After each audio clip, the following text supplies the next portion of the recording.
আচ্ছা, সকালবেলা ঘুম থেকে উঠে নাস্তা বানানোটা কার কাছে প্যারা লাগে একটু সবাই বলবে তো। আমার তো সকালবেলা ঘুম থেকে উঠে কোনো কিছুই করতে ইচ্ছা করে না। তো যাই হোক, হাতের কাছে যা পাই তখন মনে হয় যে এটুকুই একটু করে খেয়ে নিই।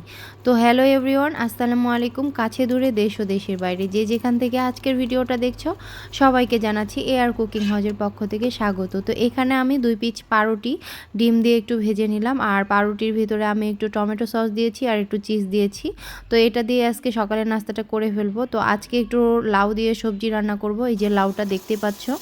তো লাউ সবজি আমি সব কিছু কেটে নিয়েছি। এখানে হচ্ছে কড়াইতে পেঁয়াজ মরিচ আর একটু শুটকি দিয়েছি। আসলে শুটকি ছাড়া কোনো সবজি আমাদের বাসায় খেতে চায় না, তো ওই জন্য বাধ্য হয়ে সব সবজিতেই হচ্ছে সবজি মানে শুটকি দিতে হয়। তো এই তো মরিচ পেঁয়াজটা ভালোভাবে ভাজা হয়ে গিয়েছে। এখানে এখন আমি ময় মশলাগুলো সব কিছু দিয়ে দিচ্ছি।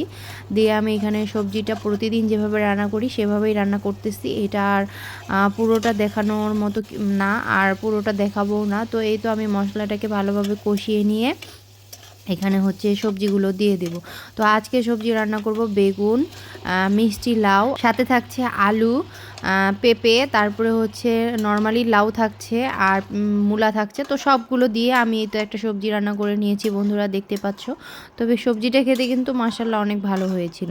তো এর সাথে আরও আমি রান্না করব তেলাপিয়া মাছ। তো তেলাপিয়া মাছগুলোকে ভালোভাবে কেটে পরিষ্কার করে নিয়ে আমি হচ্ছে প্যানে বসিয়ে দিয়েছি। এগুলো একটু ভালো করে হচ্ছে কড়া ভেজে নিব। তো তেলাপিয়া মাছের হচ্ছে ভুনাটা হচ্ছে অনেক পছন্দ করে। তো এইভাবে হচ্ছে পেঁয়াজ মরিচটাকে একটু ভেজে নিয়ে আমি তেলাপিয়া মাছটা হচ্ছে ফ্রাই করি। তো এখানে যদি হচ্ছে টমেটো কুচি দেওয়া যায়, টমেটো আমি বরাবরই এইভাবে দেই। এই হচ্ছে তেলাপিয়া মাছের ফ্রাইতে দিলে অনেক সুস্বাদু লাগে আর খেতে ভালো লাগে। তো আজকে হাতের কাছে টমেটো ছিল না, যার কারণে দিতে পারিনি। তো এই তো আমি লো হিটে এইভাবে মাছগুলোকে ভেজে নিব।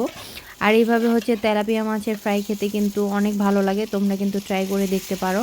তো এখানে আমি সামান্য পরিমাণে একটু পানি দিয়ে এটাকে ঢাকনা দিয়ে ঢেকে আমি একটু লো হিটে এটাকে হচ্ছে জাল করে নেব, যাতে একটু নর্মালি একটু সিদ্ধ হয়ে যায়। তো আমি এভাবেই হচ্ছে তেলাপিয়া মাছ রান্নার থেকে এইভাবে ফ্রাইটা আমাদের বাসায় বেশি পছন্দ করে। তো এতে দেখতে পাচ্ছ বন্ধুরা, আমি এটাকে অনবরত কিন্তু উল্টে পাল্টে দিচ্ছি যাতে আবার নিচে না লেগে যায় আর যেন সিদ্ধ হয়।